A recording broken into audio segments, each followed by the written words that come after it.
FridgeBot, that's for sure.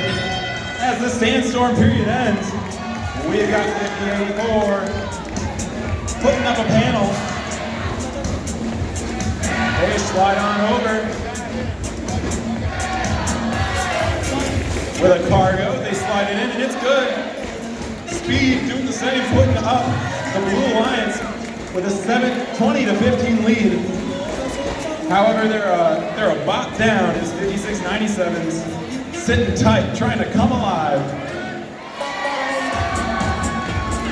Down here on the red, we've got 5086.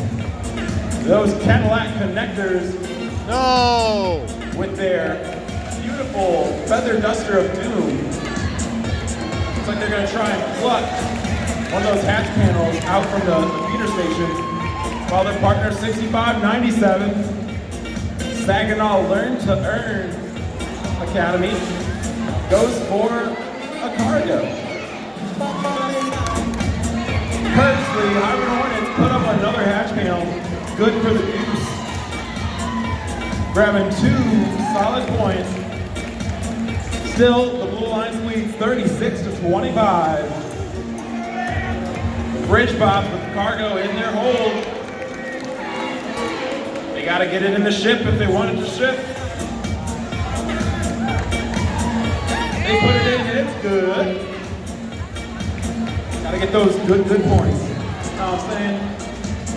Meanwhile, 5084, FridgeBot's going high.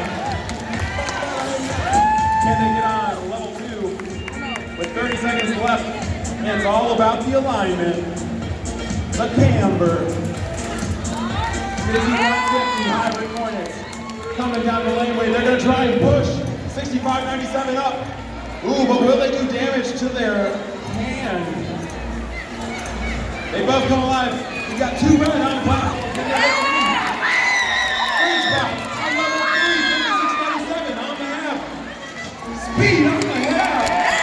Ooh, hot fire for the blue.